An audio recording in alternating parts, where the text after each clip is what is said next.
Assalamualaikum warahmatullahi wabarakatuh. Kembali lagi di channel Berita Mistis. Untuk kisah kali ini masih melanjutkan dari kisah yang sebelumnya, yaitu sebuah kisah yang berjudul Tanah Terkutuk. Sebuah kisah yang diambil dari KBM dari tulisannya akun yang bernama Episilma. Dan untuk kali ini kita masuk untuk bagian akhir dari kisah ini. Sebelum kita masuk ke ceritanya, tekan dulu tombol like video ini dan jangan lupa tekan juga tombol subscribe channel ini dan nyalakan juga lonceng notifikasinya agar tidak ketinggalan cerita-cerita baru dari channel ini. Dan bagi teman-teman yang ingin membaca langsung ceritanya, nanti silakan saja kunjungi linknya yang nanti akan saya sertakan di kolom deskripsi. Dan jangan lupa teman-teman juga bisa mampir ke akun YouTube penulis yang nanti linknya juga akan saya sertakan di kolom deskripsi. Dan seperti apa untuk kelanjutan kisah ini? Langsung saja kita simak berikut ini.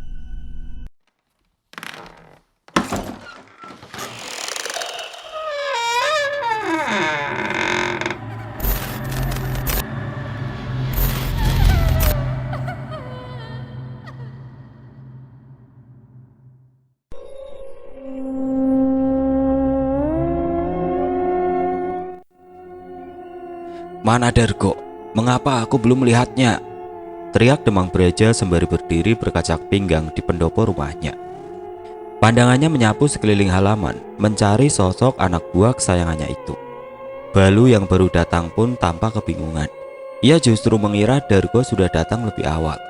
Mereka berdua memang ditugaskan untuk berjaga di rumah Demang Braja dan mengawalnya bila nanti juragan mereka akan berpergian. "Apa perlu aku susul ke rumahnya, Doro?" tanya Balu takut-takut. "Nggak usah, aku mau sarapan dulu. Bila sampai aku selesai sarapan dan dia belum datang juga, jemput ke rumahnya." "Nggih, Doro," jawab Balu patuh meski Demang Braja sudah berbalik masuk ke dalam rumah. Balu segera memeriksa sekeliling rumah dan istal. Kalau-kalau ia menemukan sosok Dargo di sana. Namun, tukang kebun dan tukang kuda pun mengaku belum melihat kemunculan Dargo pagi ini. "Kemana dia?" gumam Balu gelisah.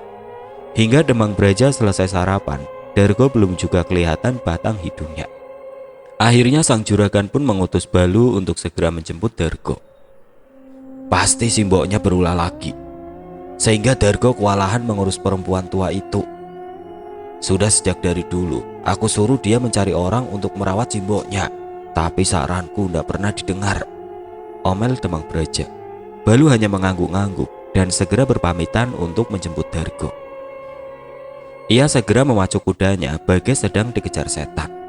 Sesampainya di rumah Dargo, Balu pun menambatkan kudanya di bawah sebatang pohon dan melangkah menuju ke pintu. Sama seperti rumah-rumah lainnya di duku itu, jarang sekali ada pintunya yang terkunci saat siang. Bahkan saat malam hari pun banyak juga penduduk yang tidak mengunci pintu rumahnya, termasuk Dargo. Awalnya Balu hanya berteriak dari luar, Kang Dargo!" Namun tidak ada jawaban. Balu melakukannya berulang kali hingga mengundang perhatian dari beberapa orang petani yang lewat di depan rumah itu. Balu memutar ke belakang rumah dan menemukan kuda milik Dargo masih berada di dalam kandang. Seketika firasat tidak enak menyergap hati Balu. Ia segera berlari kembali ke rumah dan mendorong pintunya. Balu terbelalak melihat pemandangan mengerikan di dalam kamar Mbok Siem. Perempuan itu masih tergeletak di atas dipan dengan tatapan mata kosong. "Dargo, aku lapar," ujarnya. Jasad anaknya yang terpisah dan berantakan tampak menyebar di dalam kamar itu. Balu berbalik dan berlari ke halaman. Di sana ia bersimpuh di atas tanah dan memuntahkan seluruh isi perutnya hingga tandas.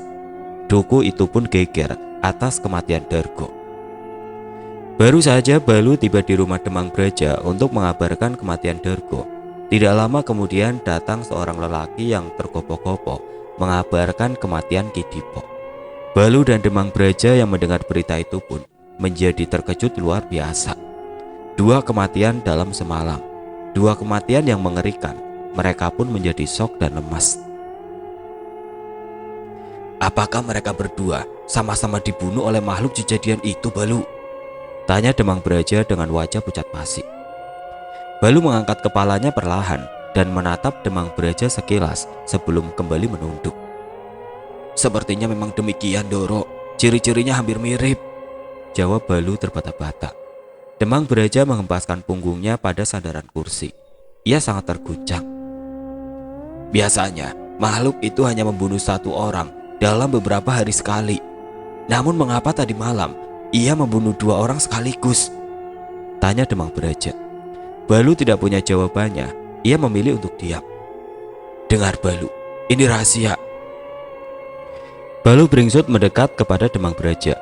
Enggih Doro, sebenarnya aku dan Darko menduga Kidipola yang menciptakan makhluk Jejadian untuk membunuhi anak buahku karena dendamnya padaku. Namun mengapa ia pun dibunuh oleh makhluk itu? Apa alasannya? Balu diam. Ia tidak ingin mengakui bahwa Darko telah membagi rahasia itu dengannya. Namun ia teringat akan sesuatu. Atau mungkinkah ada orang lain yang membunuh Kidipo, Doro? Mengingat hanya dialah satu-satunya korban yang bukan anak buah Doro. Jawaban Balu membuat Demang Braja terhenyak. Matanya membelalak lebar. Ia teringat pada perempuan itu, perempuan yang diperintahkannya untuk membunuh Kidipo. Apakah ia telah melakukan tugasnya? Tepat di saat ia memikirkan Nyai Sulasi, terdengar derap kaki kuda memasuki halaman pendopo itu. Ternyata Nyai Sulasi yang datang dengan mengendarai kuda sendiri.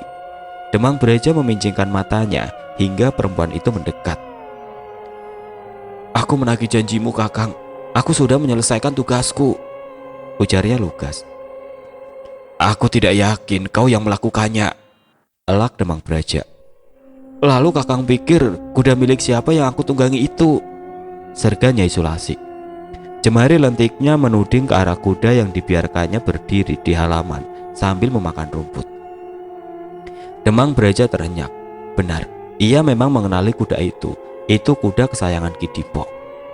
Tapi bisa saja kan dia memberikannya padamu sebelum kematiannya. Demang Braja masih belum yakin. Nyai Sulasi tersenyum sinis. Tapi hanya aku yang tahu bagaimana caraku membunuhnya. Aku menusuknya berkali-kali pada bagian perut dan dada. Demang Braja masih bersikap acuh tidak acuh. Nyai Sulasi pun menjadi jengkel. Nyai Sulasi terdiam sejenak. Oh ya, sebentar. Ia merogoh kembali kebayanya, lalu melemparkan sesuatu ke atas meja di hadapan Demang Braja dan Balu. Benda itu menggelinding dan membuat mereka berdua terpekik kaget. Itu adalah jari manis tangan kiri Kidipo dengan sebuah cincin yang dihiasi batu akik berwarna biru kehijauan yang masih melingkar di sana. Pangkal jari yang terpotong menampakkan tulang yang putih dan darah yang telah mengering. Balu yang perutnya telah kosong kini merasakan desakan ingin muntah lagi. Demang Braja pun terengah-engah, tidak mampu berkata apa-apa lagi. Nyai Sulasi tersenyum puas. Nah, sekarang tepati janjimu, Kakang. Tanpa berkata apa-apa, Balu pergi meninggalkan mereka menuju ke kamar mandi. Di sana ia kembali mengosongkan perutnya yang baru saja diisi segelas kopi. Kejadian beruntun hari ini sudah cukup untuknya. Entah mengapa diam-diam ia berterima kasih atas bantuan Nyai Sulasi yang membunuh dukun tua itu. Namun, apakah benar teror yang menghantuinya selama ini sudah benar-benar berakhir? Apakah makhluk ciptaan Kidipo akan berhenti membunuhi mereka setelah lelaki itu mati? Atau justru akan semakin membabi buta dan tidak terarah membunuhi siapa saja? Terdengar tawa nyaring Nyai Sulasi di pendopo. Balu memejamkan mata dan menyandarkan punggungnya pada pintu kamar mandi. Ia membayangkan betapa mengerikannya bila perempuan itu menjadi juraganya, menggantikan Nyai Laksmi. Balu menekuk ludahnya yang kering. Ia merasa harus menemui Nyai Laksmi secepatnya dan meminta pertimbangan perempuan itu. Ada titipan dari Balu, Doro, ujar Mbok Gira seraya mengangsurkan selembar surat ke hadapan Nyai Laksmi yang sedang menikmati sarapannya. Perempuan itu segera menyambut surat itu dan membukanya dengan rasa tidak sabar. Dalam hitungan detik, air muka Nyai Laksmi seketika berubah seperti orang yang cemas, sekaligus keheranan. Keningnya berkerut, pangkal alisnya bertaut. Mbok Gira yang dari tadi mengamati juraganya pun memberanikan diri bertanya. Ada apa, Doro? Nyai Lasmi mengangsurkan surat itu kembali kepada Mbok Gira. "Bacalah sendiri, Mbok," gumamnya. Mbok Gira lekas-lekas mengusapkan telapak tangannya pada jarik yang dikenakannya sebelum menerima surat itu. Reaksinya pun sama seperti Nyai Laksmi. "Jadi, Doro Demang dan Dargo sudah mencurigai bahwa Ki Dipo adalah dalang dibalik semua ini, Doro. Apakah Doro Lasmi juga sudah mengetahui hal ini sebelumnya?" tanya Mbok Gira. Namun sedetik kemudian perempuan itu mengumpat dalam hati, menyadari kebodohannya. Bila Nyai Lasmi memang sudah mengetahui hal itu sebelumnya, tidak mungkin ia menunjukkan ekspresi wajah seperti sekarang. Perempuan itu tampak sangat terkejut dan tidak percaya. "Tidak, Mbok, suamiku tidak pernah membahas masalah apapun denganku," jawab Nyai Laksmi setengah menggumam. Perempuan itu mengangkat cangkir tehnya dan menghirup isinya perlahan. Pandangannya menerawang ke satu tempat yang tidak ada.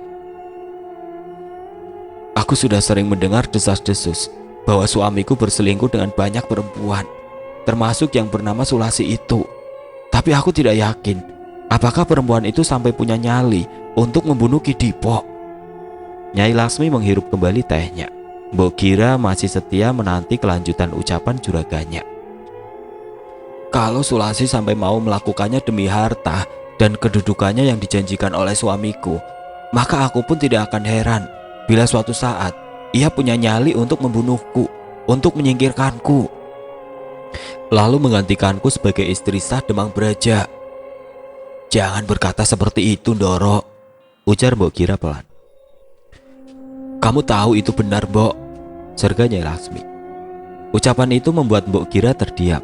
Memang benar apa yang dikatakan Nyai Lasmi. Bila Sulasi tidak segan membunuh Ki Dipo, maka ia pun tidak segan membunuh Nyai Lasmi yang merupakan saingannya dalam merebut cinta, harta, dan perhatian dari Demang Braja.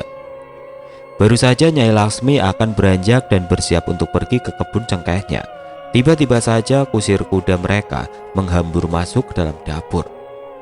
Mbok Gira!" teriak lelaki itu tergopoh-gopoh.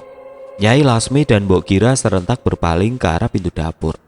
Ki Tarman, kusir kereta itu, tampak terkejut dan malu saat melihat Nyai Lasmi sedang berada di dalam dapur.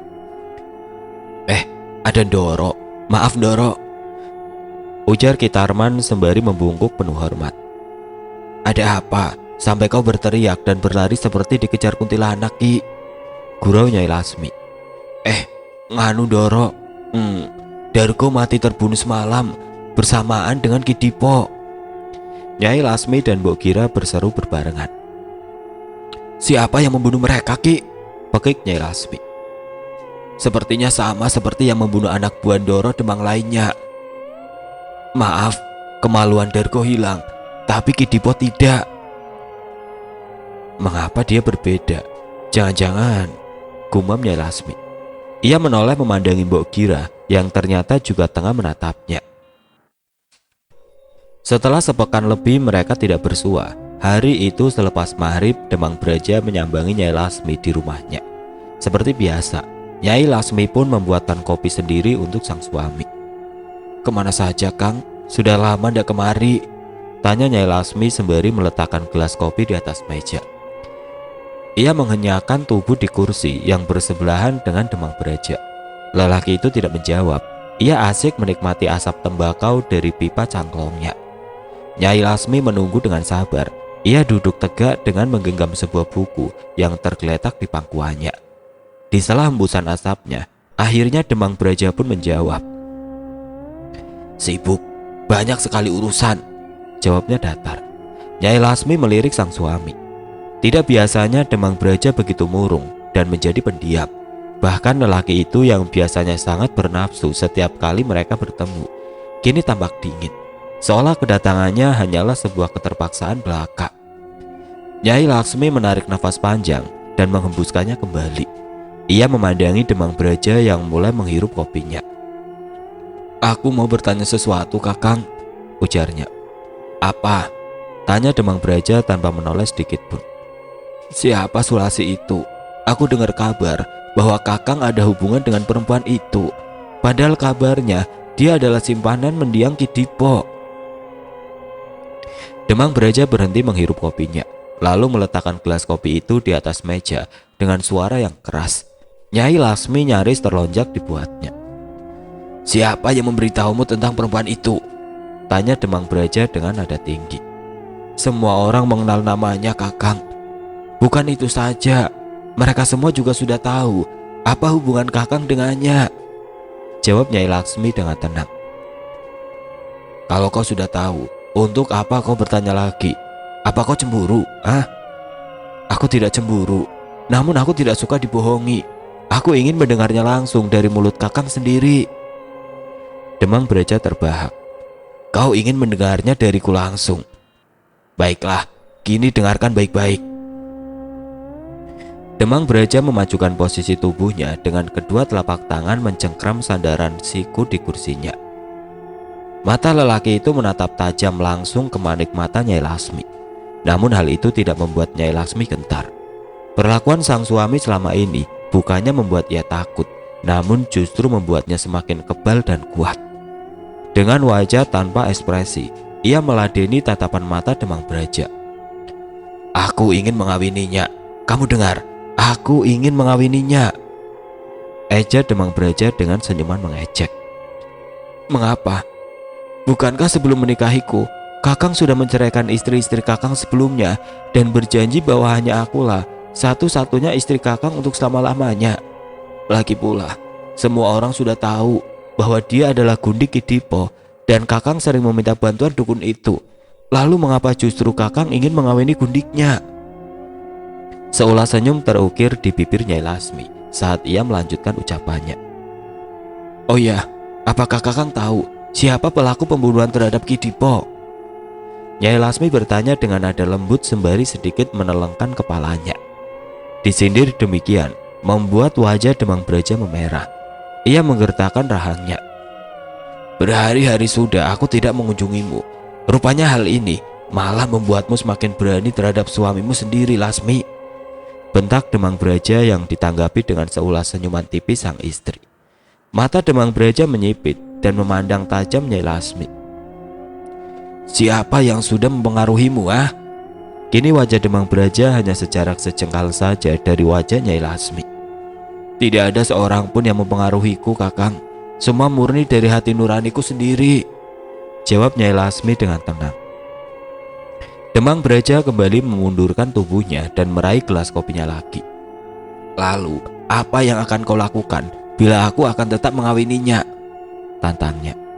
Tanpa berpikir panjang, Nyai Lasmi pun menjawab, "Maka kita akan bercerai." Jawaban itu sontak membuat Demang Braja terbahak-bahak. Tubuhnya berguncang hingga air kopinya sedikit memercik keluar. "Menceraikan kamu? Kamu sudah jadi janda sebelum kawin denganku. Lalu apa kau siap menjadi janda untuk kedua kalinya, Seharusnya memang tidak, Kakang." "Nah, itu kamu tahu. Seharusnya memang aku tidak pernah menikah denganmu agar aku tidak perlu menjadi janda lagi untuk yang kedua kalinya." Jawaban itu seketika membuat tawa Demang Braja terhenti. "Berdebah, berani sekali kau berkata seperti itu," hardiknya kasar. "Jangan sampai hal itu membuatku menceraikanmu, Lasmi," ancamnya. "Aku tidak menunggumu untuk menceraikanku, Kakang. Akulah yang akan menceraikanmu terlebih dahulu." "Lancang, setan apa yang merasukimu, Lasmi?" bentak Demang Braja. "Setan itu adalah dirimu sendiri, Kakang. Hanya sosok setanlah yang mempunyai keinginan dan bisa melakukan hal yang buruk. Contohnya, meniduri anak tirinya sendiri hingga hamil," ucap Nyai Lasmi membuat Demang Braja terperajat. "Apa maksudmu, Lasmi? Bukankah Kakang telah tega meniduri Nisaka, anak kandungku yang sekaligus juga menjadi anak tirimu?" "Bohong itu. Siapa yang berani memfitnahku seperti itu?" Suara Demang Braja bergetar dan menggelegar. Namun Nyai Lasmi tahu itu bukan disebabkan oleh kemarahan yang memuncak, tapi karena rasa terkejut dan malu karena Nyai Lasmi sudah membongkar kedoknya. "Kita sama-sama tahu itu bukan fitnah, Kakang. Nisaka mempertaruhkan nyawanya untuk memberitahuku mengenai hal itu. Semua tertulis di buku ini," ujar Nyai Lasmi sembari mengangkat buku milik Nisaka yang dari tadi ia genggam di atas pangkuannya. "Persetan dengan buku itu. Secepat kilat Demang Braja bangkit dan menyambar buku itu, lalu melemparkannya keluar rumah diiringi pekik kaget Nyai Lasmi. Namun buku itu menghantam kusen pintu sebelum akhirnya jatuh ke lantai dengan beberapa halaman yang terlepas dan bertebaran. Nyai Lasmi yang tersadar dari rasa keterkejutannya cepat-cepat bangkit dan berlari untuk memunguti buku itu. Demang Braja segera berjalan melewati pintu seraya mengumpat, "Perempuan tidak tahu diuntung. Mulai sekarang aku tidak akan lagi menemuimu. Percuma, aku menceraikanmu sekarang." Teriaknya keras. Lelaki itu berjalan menuju ke istal. Tidak lama kemudian suara derap langkah kudanya terdengar melintas halaman, lalu menjauh dan semakin jauh ditelan kegelapan malam. Meledaklah tangis Nyai Lasmi yang sudah berusaha ditahannya dari tadi. Ia duduk bersimpu di depan pintu sambil menangis sesekukan.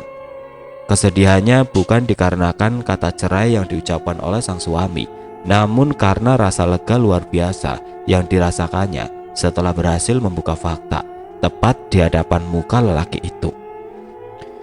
Perceraian memang itulah hal yang sejak lama diimpikannya. Nyai Lasmi menyelipkan buku Nisaka pada lilitan stegennya. Dengan berpegangan pada kusen pintu, ia mencoba bangkit. Lututnya terasa lemas dan goyah, tubuhnya terhuyung-huyung saat ia berusaha menggapai kedua sisi daun pintu untuk menutupnya. Namun mendadak gerakannya terhenti saat ia merasakan sesuatu yang dingin menyentuh lengannya. Nyai Lasmi terpekik saat melihat benda itu. Itu adalah sepasang tangan yang putih pucat.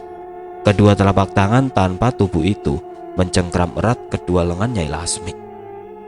Lalu samar saraf hidungnya mencium aroma wangi yang sangat dikenalnya.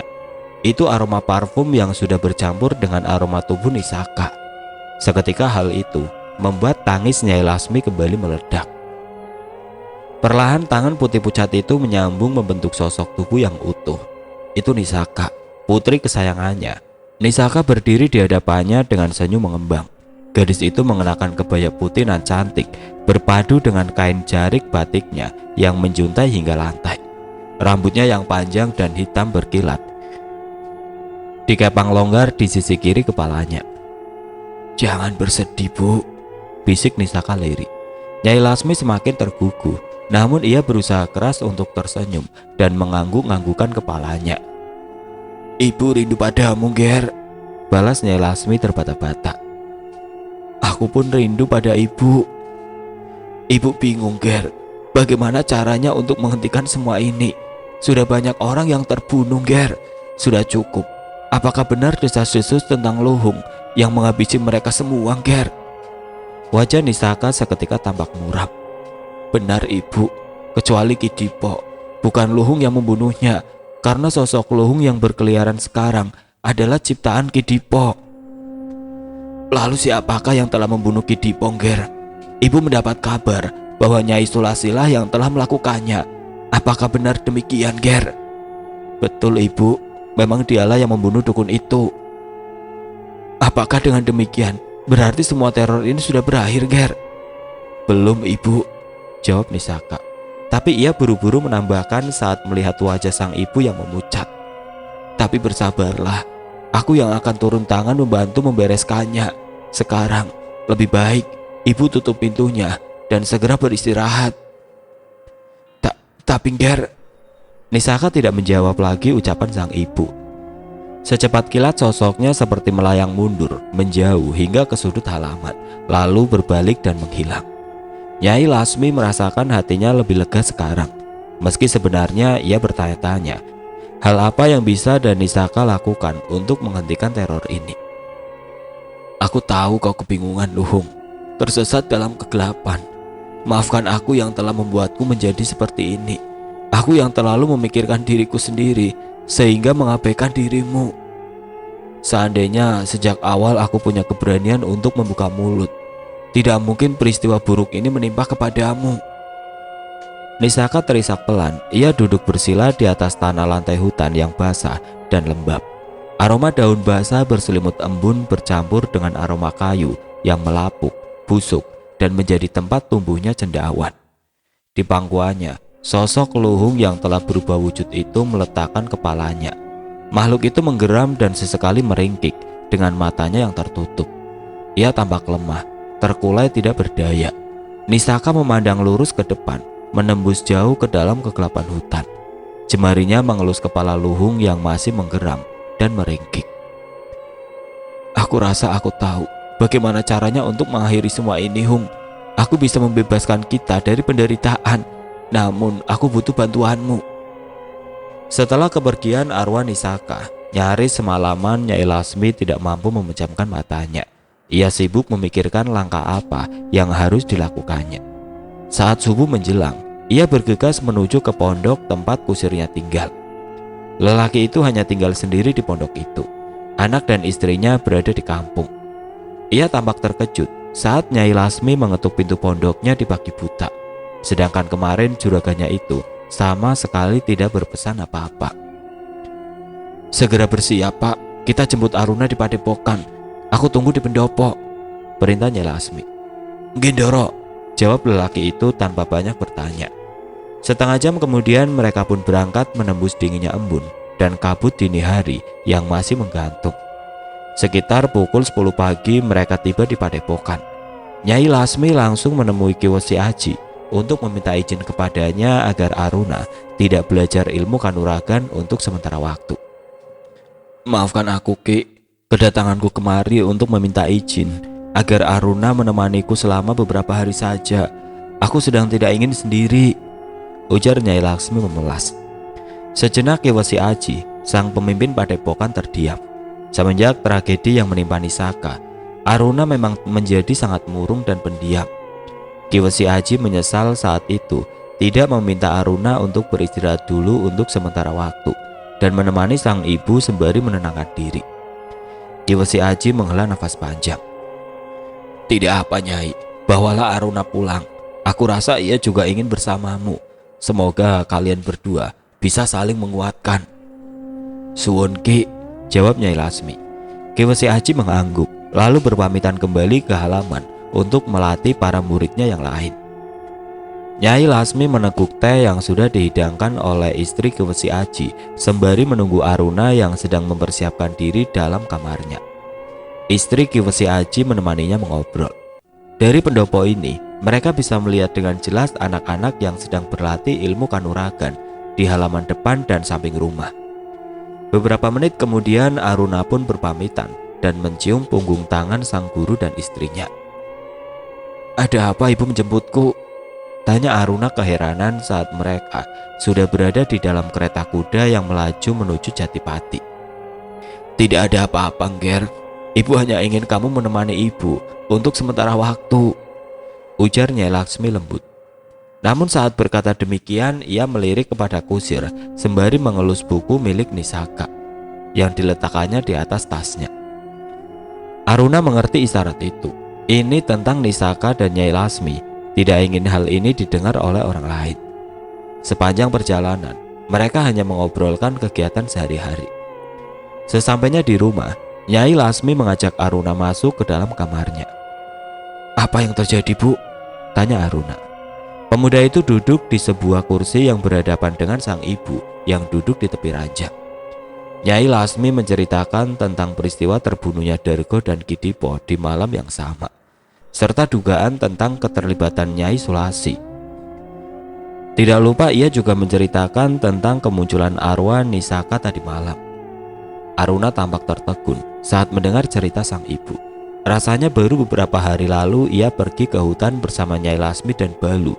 Namun ternyata sudah banyak sekali peristiwa yang terjadi selama itu. Lalu apa yang harus aku lakukan, Bu? Nyai Lasmi bangkit dari duduknya, lalu bersedekap memandang keluar jendela. Matahari mulai tenggelam, meninggalkan semburat jingga di langit kelabu. Entahlah, Ngger, aku hanya merasa suatu peristiwa yang besar akan terjadi, dan saat itu terjadi, aku tidak ingin sendiri, ujar Nyai Lasmi lirik.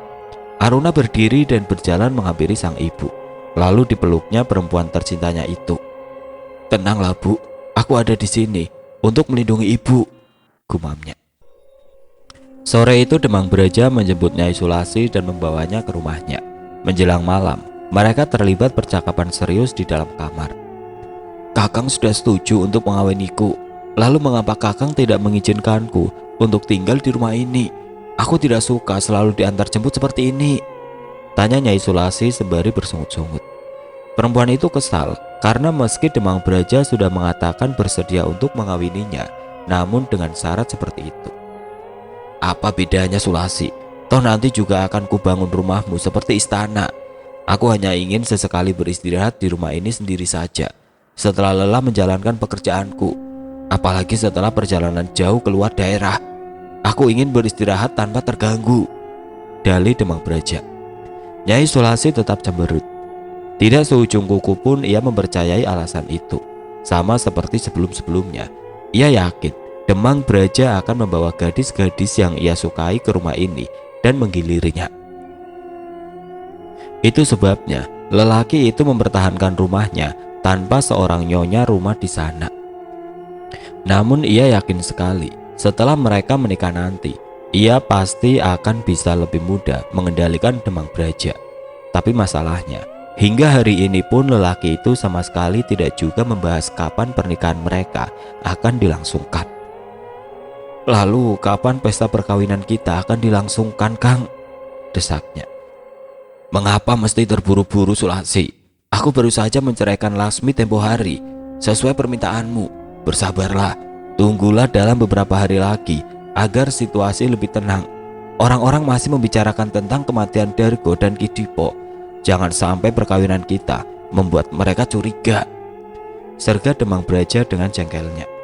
Mendengar suara lelaki itu yang mulai meninggi, seketika Nyai Sulasi pun terdiam. Ia duduk di pinggir ranjang dengan kepala menunduk dan meremas jemarinya. Demang Braja pun jatuh ibah. Disentuhnya lembut bahu terbuka perempuan itu. Maafkan aku, tapi kumohon bersabarlah sebentar saja, bujuknya. Iya Kang, jawab Nyai Sulasi lirik. Demang Braja meraih dagu perempuan itu hingga kepalanya terdongak. Dilumatlah bibir Nyai Sulasi hingga perempuan itu terengah kehabisan nafas. Kakang, panggil Sulasi pelan. Menurut Kakang, setelah aku membunuh Kidipo, apakah teror ini akan berakhir? Demang Braja menarik tubuhnya dan memandang serius pada Nyai Sulasi. Menurutku iya, karena makhluk itu sudah tidak ada yang memerintah dan mengendalikannya lagi. Pasti dia sudah kembali ke alamnya. Tapi kan kabarnya ada yang melihat penampakan jelmaan Nisa, Kakang. Berarti bukan cuma makhluk jelmaan luhung yang berkeliaran. Aku yakin sekali, semua ini dikendalikan oleh Kidipo Sulasi. Saat Tua Bangka itu mati, ya sudah, mereka pun akan ikut lenyap. Itu sebabnya kita tunggu dalam beberapa hari hingga kegemparan di kampung ini mereda. Barulah setelah itu akan kukawini kamu. Demang Braja melanjutkan. Sudah, aku tidak mau lagi menghabiskan waktu untuk membahas soal lelaki Tua Bangka itu. Malas aku menyebut-nyebut nama dia. Aku membawamu ke sini untuk bersenang-senang Sulasi. Dibentak seperti itu membuat Nyai Sulasi kembali terdiam, menundukkan kepala. Sulasi, iya Kang, bisakah kau membuatkanku kopi? Aku ingin melepaskan ketegangan sebentar sebelum kita bercinta. Nyai Sulasi tersenyum lebar. Ia segera bangkit. Tentu saja Kang. Perempuan itu segera berjalan menuju ke dapur. Rumah itu begitu sunyi. Demang Braja selalu menyuruh para pelayannya untuk tidur di pondok khusus para pelayan yang terpisah dari rumahnya. Setiap kali ia membawa perempuan ke rumah itu. Seperti kali ini, Nyai Sulasi pun terpaksa harus pergi sendiri ke dapur untuk membuatkan kopi. Hati perempuan itu begitu bahagia setelah Demang Braja bercerita bahwa ia sudah menceraikan Nyai Lasmi. Bayangan untuk menjadi istri seorang pejabat yang kaya raya tampak jelas di pelupuk matanya. Tanpa sadar ia menembang sembari mengaduk kopi. Namun tiba-tiba Nyai Sulasi terkesiap. Gerakan tangan dan senandungnya pun berhenti. Ia seperti mendengar suara seseorang yang ikut bersenandung bersamanya. Suara itu lirih dan lembut. Suara seorang perempuan, tepat di belakang telinganya. Bahkan ia pun merasakan hembusan nafas yang terasa dingin di tengkuknya. Spontan Nyai Sulasi berbalik, hendak melihat wajah pengganggunya dan membentaknya. Ia mendengar sendiri tadi sore, Demang Braja memerintahkan para pelayan meninggalkan rumah itu. Lalu, siapa yang masih tinggal. Namun tidak ada siapapun selain dirinya. Dapur itu kosong. Seketika bulu kuduk Nyai Sulasi meremang. Ia ketakutan. Dengan tergesa ia mengangkat cangkir kopi itu sekaligus piring alasnya dengan kedua belah tangan, lalu melangkah cepat kembali ke kamar. Di sepanjang lorong ia hanya fokus memandang ke depan dan berharap makhluk apapun tadi tidak mengikutinya. Namun beberapa langkah dari pintu kamar Demang Braja, ia pun terhenti. Ia mendengar suara Demang Braja yang sedang berbicara mesra kepada seseorang. Nyai Lasmi mengendap-endap, mencoba mencuri dengar siapa perempuan yang sedang dirayu oleh kekasihnya itu. Hatinya mendidih oleh amarah saat mendengar suara Demang Braja yang penuh hasrat. Tiba-tiba perempuan itu mengatakan sesuatu. Nyai Sulasi meletakkan gelas kopi itu di lantai dengan hati-hati agar mereka tidak menyadari kehadirannya. Lalu ia menempelkan tubuhnya di balik dinding kamar, mencoba berkonsentrasi mendengarkannya. Sayangnya, ia tidak bisa mendengar dengan jelas. Terbakar api cemburu, Nyai Sulasi bergegas masuk ke dalam kamar. Ia melihat Demang Braja memeluk seseorang perempuan. Keduanya berdiri sudah dalam keadaan setengah telanjang dengan posisi tubuh Demang Braja yang membelakangi pintu. Ia tidak menyadari kehadiran Nyai Sulasi, tapi perempuan itu justru memandangnya dari balik bahu Demang Braja. Senyuman lebar terukir di wajah cantiknya. Lalu perempuan itu berkata lirih penuh gairah, "Cumbui aku, Kakang, jangan berhenti." Nyai Sulasi nyaris berteriak. Wajah dan suara perempuan itu adalah wajah dan suaranya. Namun sebelum teriakannya terlepas, mendadak ada sebuah tangan yang membungkam wajah sekaligus mulutnya dan menyeret tubuhnya menjauh dari kamar itu, menuju kembali ke dapur. Dengan posisi mulut terbekap dan tubuh terseret, Nyai Sulasi tidak bisa melihat siapa penyerangnya. Namun yang jelas, makhluk itu berbau anyir dan busuk memualkan. Aromanya seperti mayat yang dibangkitkan kembali dari kuburnya. Nyai Sulasi meronta-ronta dan mencoba memukuli lengan makhluk itu berkali-kali agar cengkramannya terlepas. Namun pukulan Nyai Sulasi serasa menghantam sebatang pipa besi, keras dan dingin. Makhluk itu sama sekali tidak merasakan pukulan itu. Justru Nyai Sulasila yang semakin mengerang kesakitan. Jarak antara kamar Demang Braja dan dapur terasa amat panjang bagi Nyai Sulasi. Ia mencoba menjejakkan kakinya pada tembok rumah agar bisa menyerang makhluk itu. Namun semua usahanya hanyalah sia-sia belaka. Sesampainya di dapur, mendadak makhluk itu berhenti. Lalu sekonyong-konyong ia melemparkan tubuh Nyai Sulasi ke arah dinding. Tubuh perempuan itu melayang ringan bagai sehelai bulu dan menghantam lemari dapur yang terbuat dari kayu jati, disertai dengan suara nyaring tulang yang berderak patah. Perempuan itu menjerit kesakitan. Kaki kirinya patah, jeritanya melengking keras. Segera saja air matanya mengalir deras membanjiri wajahnya. Namun jeritan itu langsung lenyap menjadi erangan dan rintihan lirih tatkala ia bisa melihat makhluk di hadapannya. Nyai Sulasi berusaha menyeret tubuhnya ke sudut dapur. Ia meringkuk ketakutan. Jangan bunuh aku, kumohon," isaknya. Ia berusaha menekuk kaki kirinya yang terkulai, namun tidak berhasil. Air matanya justru semakin deras. Perasaan kesakitan dan ketakutan begitu mencengkramnya. Makhluk itu mulai merangkak pelan menghampiri Nyai Sulasi yang kini meringkuk menyembunyikan wajah di balik lengannya sembari terus memohon. "Jangan bunuh aku, jangan," rintinya putus asa. Makhluk itu mengitarinya dan memandanginya dengan posisi kepalanya yang terbalik. Tubuh Nyai Sulasi yang bersandar pada dinding dapur pun gemetar hebat. Ia sudah pasrah saat makhluk itu mulai mengendus dan menjilati wajahnya. Peluh dan air matanya sudah menganak sungai. Namun mendadak makhluk itu menghentikan gerakannya. Ia terdiam seperti mendengarkan sesuatu. Lalu secepat kilat ia menjambak rambut Nyai Sulasi dan menyeretnya kembali ke arah kamar Demang Braja. Di dalam kamar, sosok perempuan mirip seperti Nyai Sulasi sedang berjumbu dengan Demang Braja. "Malam ini tidak seperti biasanya. Kau sungguh amat menggairahkan, Sulasi," desa Demang Braja seraya mendaratkan ciuman bertubi-tubi pada bibir perempuan itu.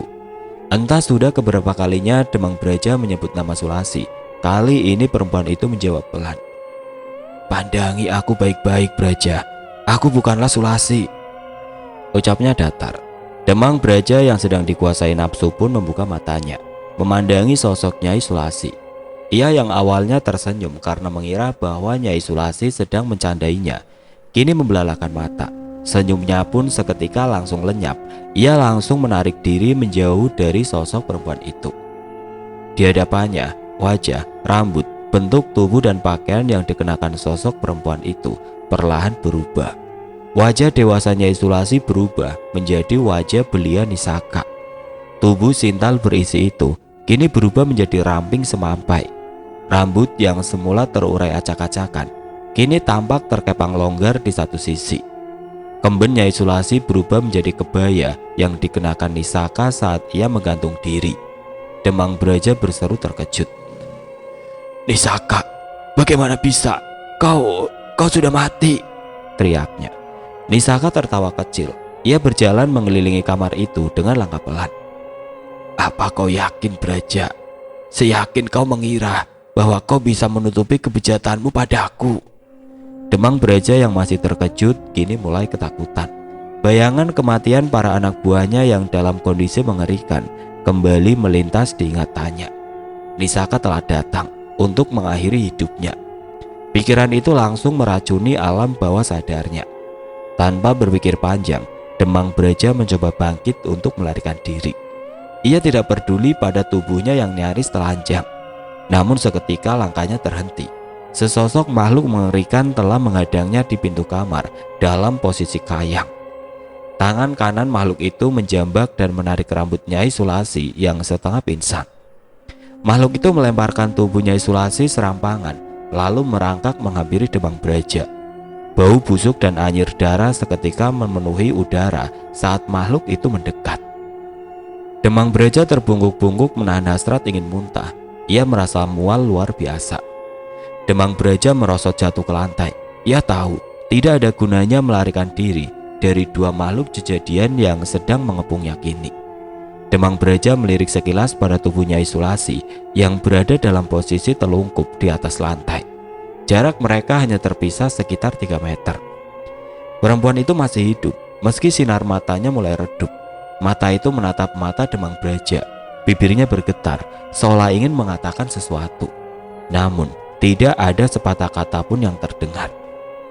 "Aku tidak akan membunuhnya," ucap Nisaka sembari menunjuk Nyai Sulasi. "Biarlah dia hidup untuk menjadi saksi kejahatanmu, Braja. Kini akuilah kejahatanmu. Akuilah bahwa kaulah yang memperkosaku hingga aku hamil. Akuilah bahwa kau telah memfitnah Luhung dan menyuruh anak buahmu merenggut nyawanya. Akuilah bahwa kau mengguna-gunai kakekku agar memaksa ibuku untuk menikah denganmu. Akuilah bahwa kau sering menyiksa ibuku," teriak Nisaka murka.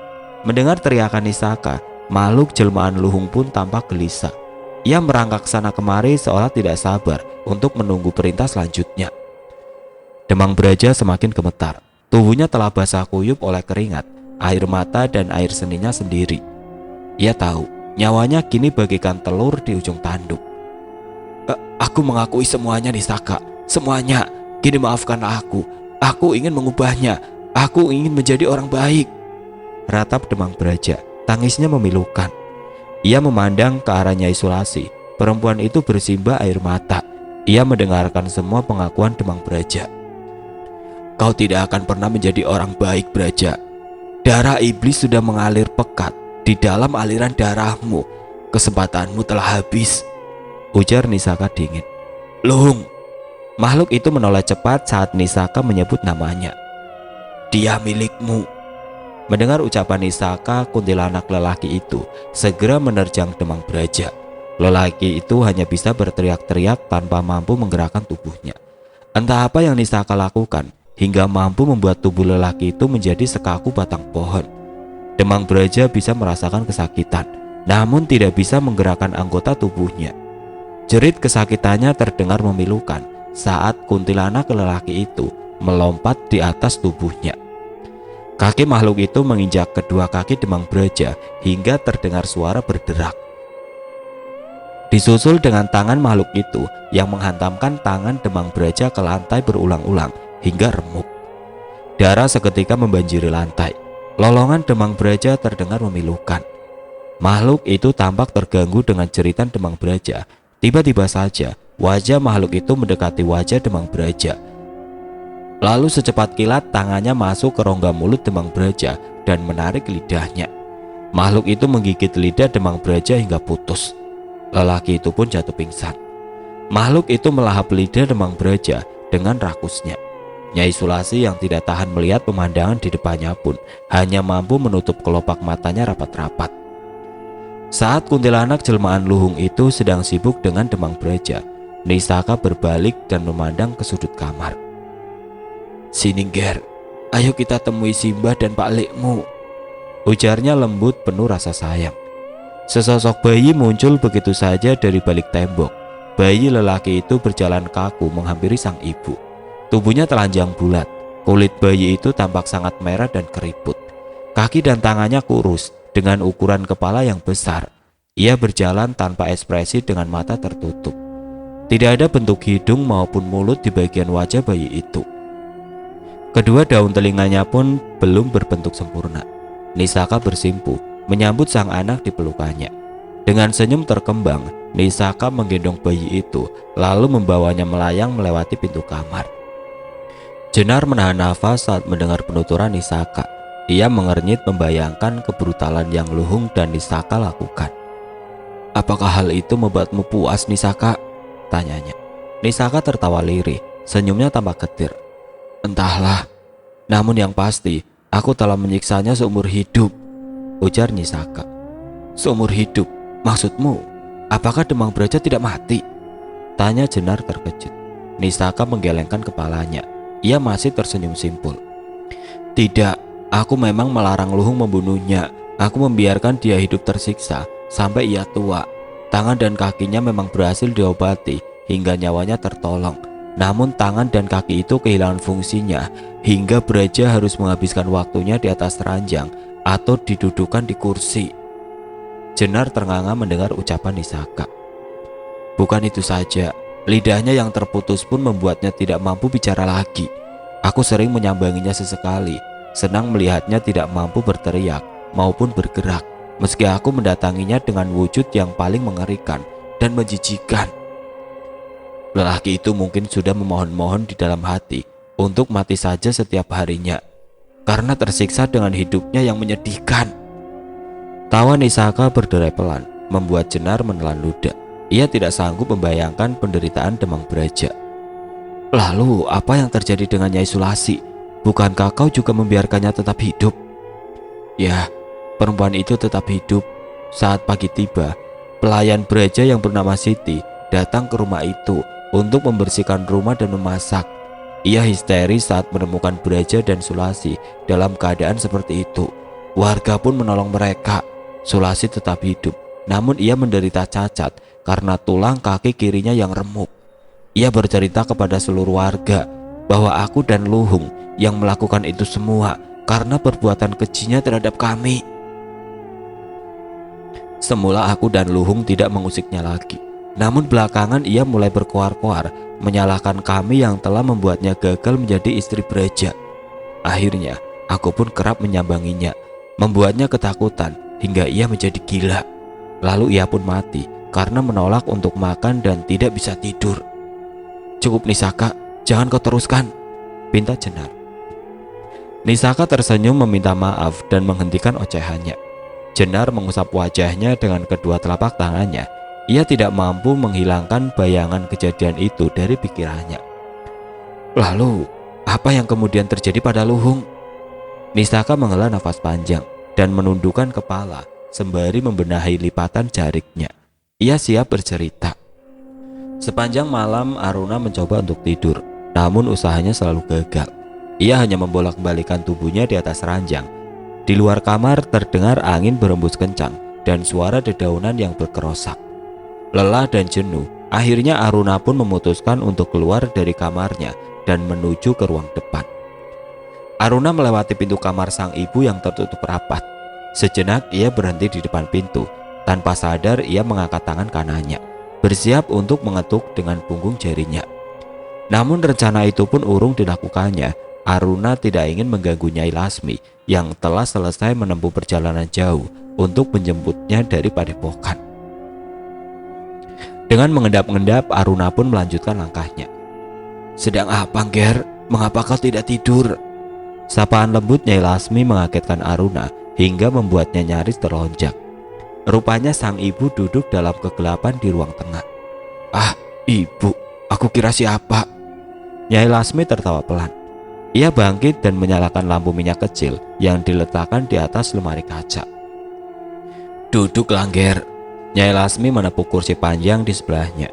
Aruna menurut. Ia duduk di sebelah sang ibu. "Ada apa, Ger?" tanyanya seraya mengelus rambut sang putra.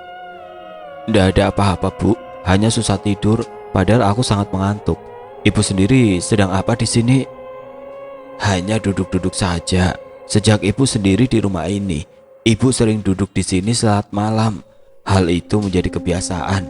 Ibu baru akan mengantuk saat menjelang dini hari." "Kebiasaan yang tidak sehat, Bu," gumam Aruna yang disambut oleh tawa kecil ibundanya. Baru saja Nyai Lasmi hendak menimpali, tiba-tiba dari kejauhan sayup terdengar suara bayi menangis. "Anak siapa itu? Tengah malam rewel, kasihan." Nyai Lasmi bergumam. Aruna tidak menjawab. Ia malah mengangkat kakinya dan meringkuk di sudut kursi sembari memejamkan mata. Ia pun mendengar tangisan bayi itu dan memilih untuk tidak peduli. Namun ternyata tangisan bayi itu terdengar semakin jelas dan terasa dekat. Aruna pun beringsut dan duduk dengan tegak memasang telinga. "Kok seperti berasal dari halaman kita, Bu?" tanyanya heran. Nyai Lasmi hanya menatap sang putra. Ia pun merasa kebingungan. "Tapi sekitar sini tidak ada tetangga kita yang mempunyai bayi, Ger." "Coba aku lihat ke depan, Bu." Nyai Lasmi hendak mencegah Aruna, namun pemuda itu sudah terlanjur menyeret sendalnya menuju pintu depan. Penasaran, Nyai Lasmi pun mengikutinya dari belakang. Angin dingin berhembus masuk ke dalam rumah saat pintu itu terbuka. Aruna melongokkan kepalanya keluar. Tidak dijumpainya siapapun. Ia pun melangkahkan kakinya ke halaman sambil berdiri berkacak pinggang. Aruna mengedarkan pandangan ke sekeliling halaman yang gelap gulita. Tidak ada siapapun di sana. Bahkan hewan liar yang biasanya melintas pun kali ini tidak nampak. Langit tampak pucat, sinar rembulan terhalang awan. Gemintang pun tidak nampak. Pepohonan dengan dahannya yang berayun-ayun membentuk siluet hitam yang menyeramkan. Sejenak Aruna masih bergeming di sana untuk memastikan. Namun memang tidak ada siapapun. Akhirnya ia pun berbalik ke dalam rumah. "Tidak ada siapa-siapa, Bu," ujarnya sembari mengunci pintu rumah.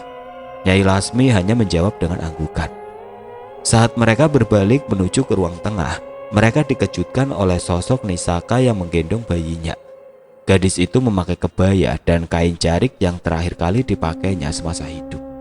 Rambutnya pun terkepang di satu sisi kepala, seperti yang biasalah ia lakukan.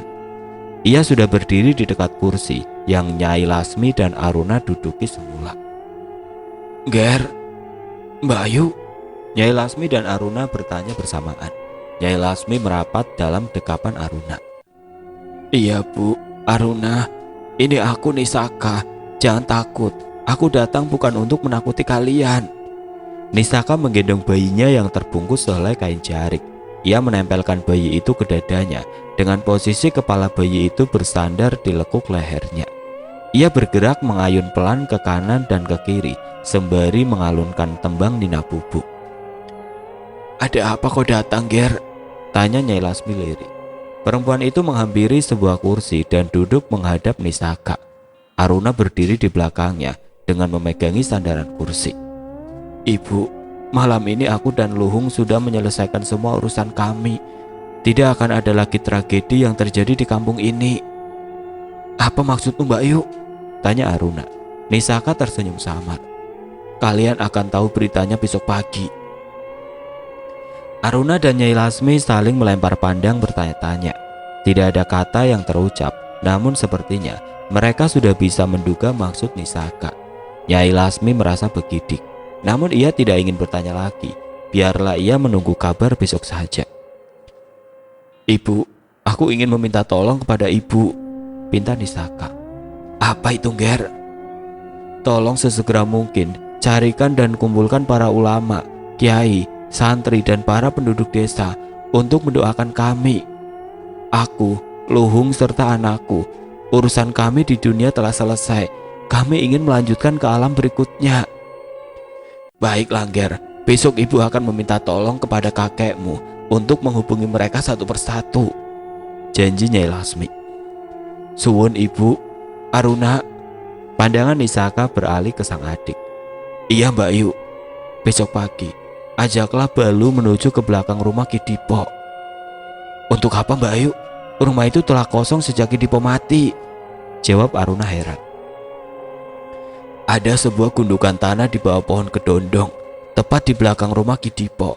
Di sanalah jasad Luhung dimakamkan. Galilah, bungkus dengan kain kafan. Mintalah para ulama untuk mengurusnya dengan sepatutnya dan menguburkannya kembali. Pilihlah tepat di sisi makamku. Nisaka menjelaskan pesannya secara runut. Aruna dan Nyai Lasmi mendengarkan dengan seksama. Ada lagi Mbak Yu. Cukup itu saja Aruna. Suwun, sekarang aku akan pergi. Nisaka berbalik. Ia melangkahkan kaki telanjangnya memasuki kamarnya semasa hidup. Aruna dan Nyai Lasmi mengikutinya. Perlahan sosok Nisaka menjadi samar dan tembus pandang. Tepat saat memasuki kamar itu, ia pun menghilang. Nyai Lasmi berbalik dan memeluk Aruna. Menurut ibu, apa yang barusan terjadi? Apa yang membuat Bayu menyatakan bahwa urusannya telah selesai? Entahlah, Ger. Ibu takut untuk menduga-duga. Kita tunggu saja kabar besok pagi. Sebaiknya kita segera istirahat sekarang. Besok akan banyak sekali pekerjaan yang harus kita lakukan. Aruna mengangguk. Mereka pun kembali ke kamar masing-masing dan langsung tertidur dengan pulas. Pagi harinya saat Nyai Lasmi dan Aruna baru saja terbangun, kusir Demang Braja telah mengetuk pintu rumah mereka. Nyai Lasmi sendiri yang membukakan pintunya. Gawat Ndoro Nyai, ada tragedi yang menimpa Ndoro Demang semalam.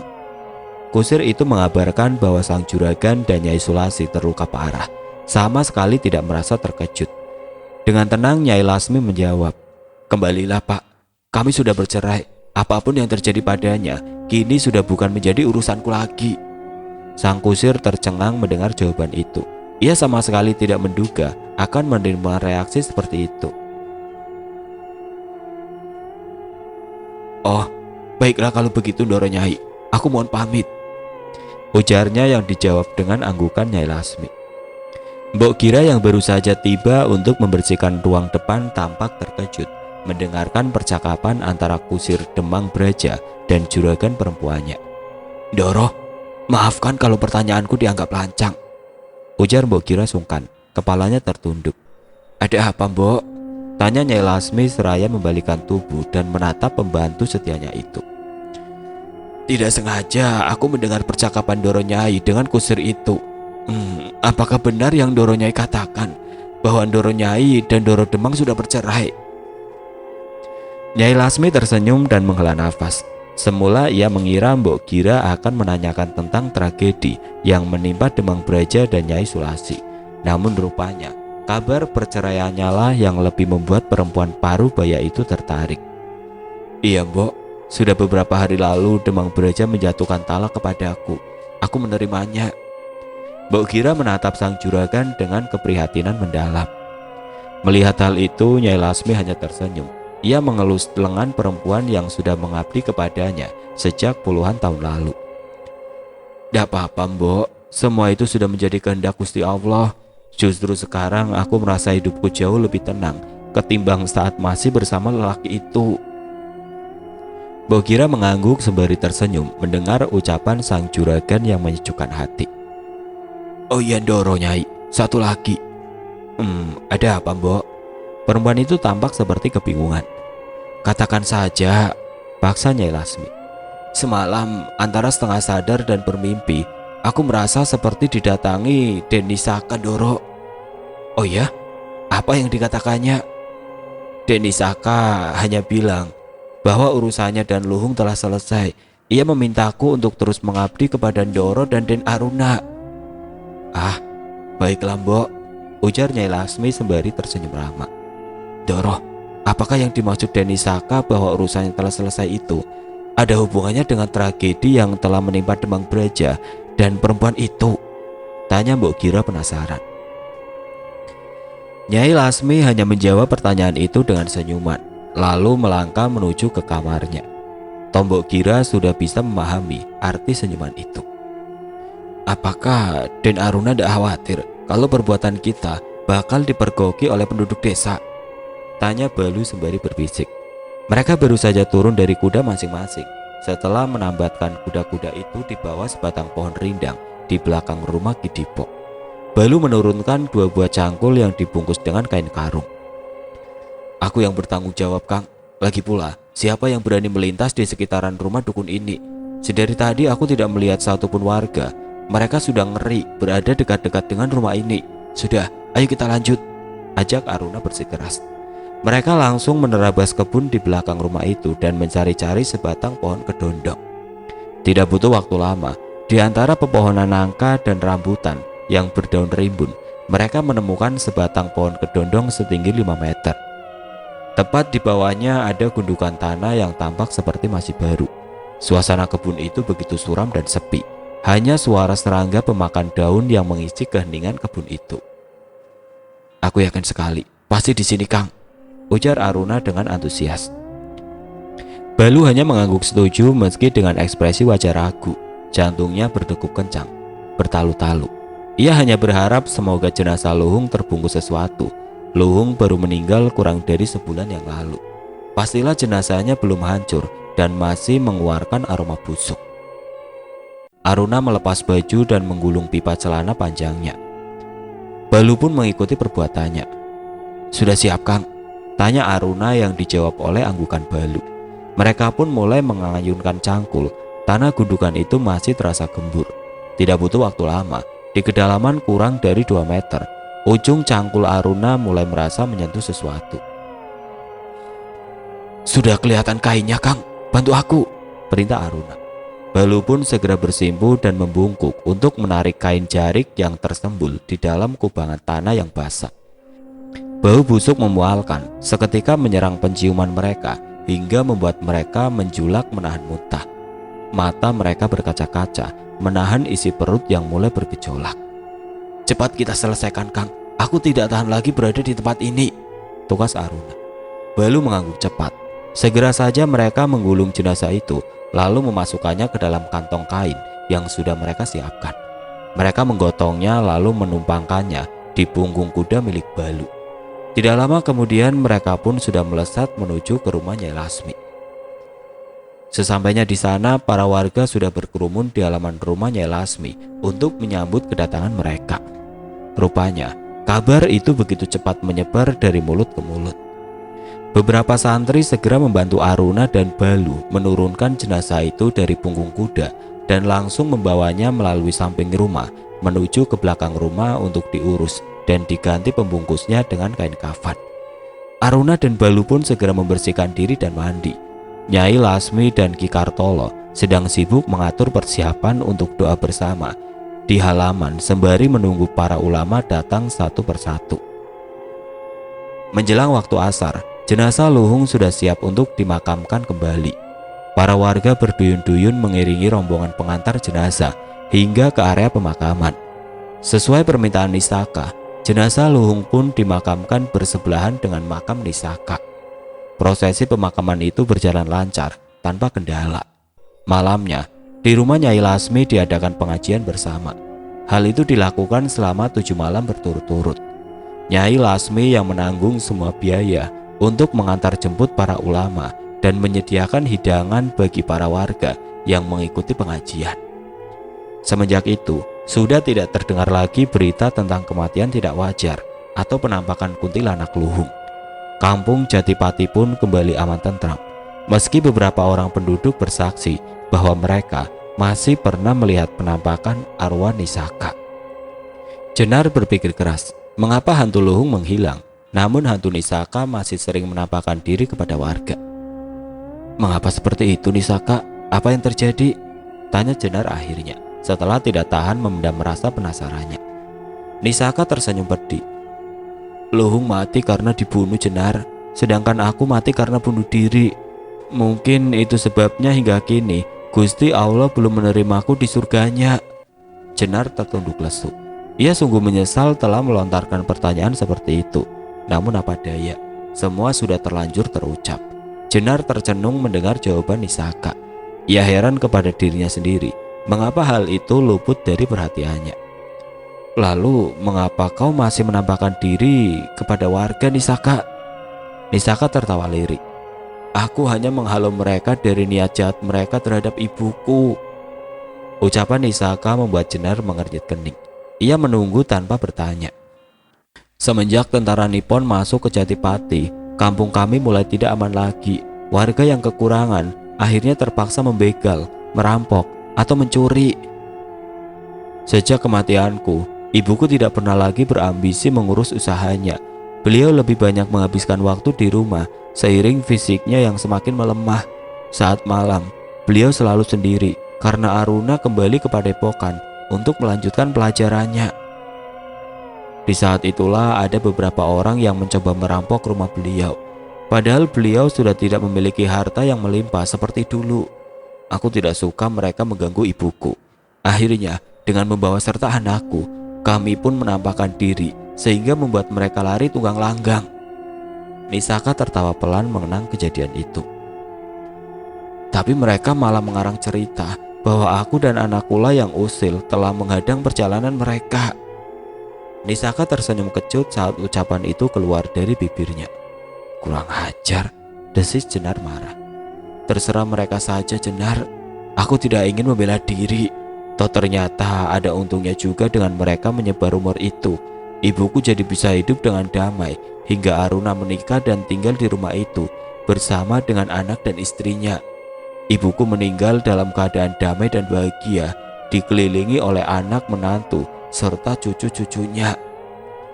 Jenar menghela nafas lega dan mengangguk pelan. Lalu, di mana kau dan Luhung dimakamkan, Nisaka? Tanya Jenar lagi. Nisaka hanya mengelum senyum.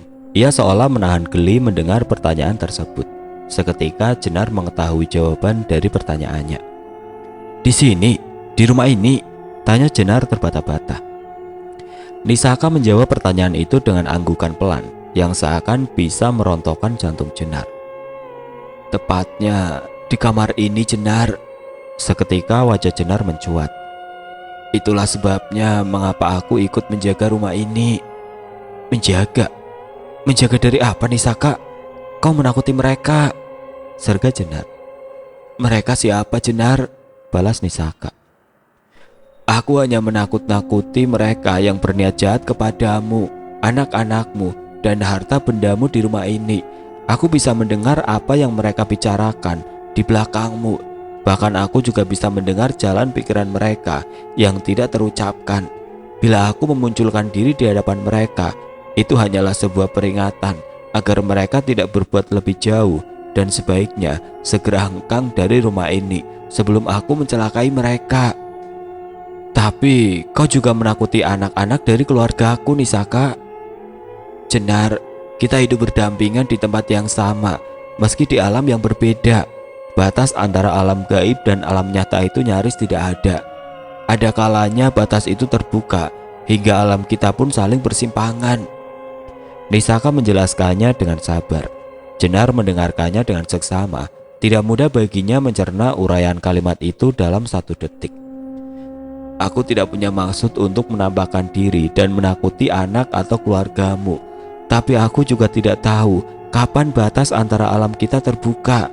Itu di luar kuasaku. Bahkan seandainya aku bisa pun, pasti aku juga ingin segera mendapat izinnya untuk pindah ke alam selanjutnya. Jenar terdiam. Kini mulai bisa memahami alasan Nisaka. Tolong jelaskan kepada anak-anak atau keluargamu bahwa bila tiba-tiba saja mereka bisa melihatku, tidak usah takut. Aku akan segera pergi dan menutup batas alam kita. Aku juga tidak ingin mengganggu mereka, tukas Nisaka. Baiklah Nisaka, aku akan jelaskan pada mereka, jawab Jenar lirih, meski ia belum tahu bagaimana caranya. Lalu bagaimana dengan penampakan hantu tentara Jepang yang aku lihat tempo hari? Nisaka tersenyum. Mereka memang masih berada di sekitar rumah ini dan sering mengusili siapapun yang lewat atau berada di area ini. Mereka adalah tentara-tentara Nippon yang terbunuh oleh para pejuang atau warga Jatipati. Tapi tenang saja Jenar, mereka tidak akan berani masuk ke rumah ini selama aku masih menjaganya. Mereka juga jiwa-jiwa yang tersesat, sama sepertiku. Tidak ada yang menyempurnakan kematian mereka. Mati dan terlantar begitu saja di tanah jajahan. Jenar tercenung memikirkan betapa tragisnya kenyataan itu. Nah, sudah cukup lama aku menculikmu dari alammu. Sebaliknya, kau segera kembali. Ingat pesanku tadi. Katakan kepada anak-anak dan keluargamu, jangan takut padaku. Tunggu Nisaka, cegat Jenar cepat. Aku ingin menanyakan sesuatu. Apakah wujud anakmu itu seperti yang kau ceritakan sebelumnya? Tanya Jenar ragu-ragu. Nisaka tersenyum maklum. Kami bisa berubah bentuk apapun seperti yang kami mau Jenar. Bahkan bisa saja berwujud binatang seperti kucing, ular atau luwak. Apakah kau ingin bertemu dengannya? Aku janji, dia sama sekali tidak berwujud mengerikan. Jenar mengangguk. Nisaka melirik ke sebelahnya. Perlahan di atas tempat tidur itu muncul sebentuk bayangan samar yang makin lama makin jelas. Sesosok bayi dengan posisi duduk. Bajunya hanya berbahan kain katun sederhana berwarna krim polos. Ia memandang sang ibu dan Jenar secara bergantian. Lalu tangannya menggapai sang ibu. Nisaka meraih bayi itu dan memeluknya di pangkuannya. Siapa namanya? Tanya Jenar seraya mencoba tersenyum kepada sosok bayi itu. Ia mencoba menyentuhnya, namun jemarinya hanya mengelus ruang hampa. Nisaka tersenyum melihatnya. Aku tidak memberinya nama. Seperti ibuku saat memanggil aku dan Aruna, aku hanya memanggil Nyangger, jawabnya. Jenar mengangguk mendengar penjelasan itu. Ada satu hal lagi Nisaka, ujar Jenar.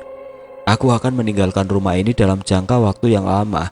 Anakku pun akan menempuh pendidikan dan mulai bekerja di kota lain. Ya, aku sudah mendengar percakapan kalian, jawab Nisaka. Lalu, apakah ada yang bisa aku lakukan untukmu dan bayimu? Tanya Jenar. Nisaka memandang Jenar sejenak dalam diam. Tidak, cukup doakan kami saja.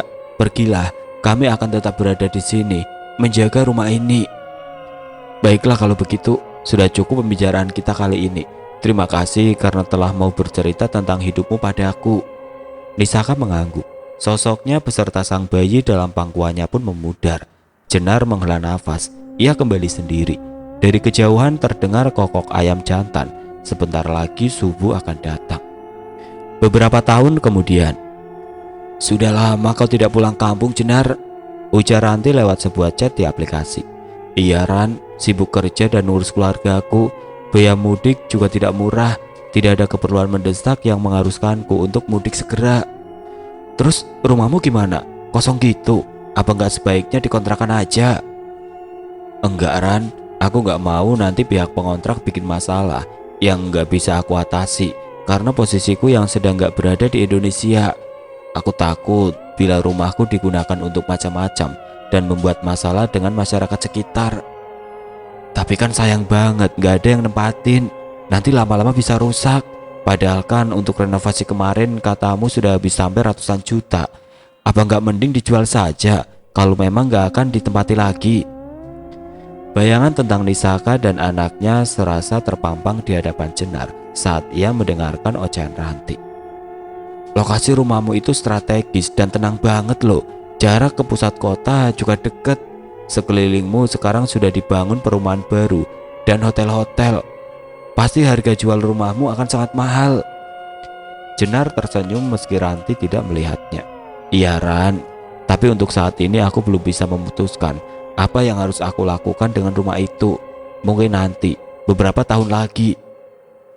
Setelah beberapa kalimat basa-basi, akhirnya Jenar pun menutup obrolan mereka. Jenar mengingat, tidak hanya satu atau dua orang yang menyarankannya untuk mengontrakkan rumah itu atau menjualnya sekalian. Tapi bagi Jenar, tidak semudah itu prosesnya. Ia masih sibuk dengan banyak urusan lainnya. Urusan rumah itu masih bisa ditunda. Tidak ada yang perlu Jenar khawatirkan. Tony Saka dan anaknya masih mau menjaga rumah itu.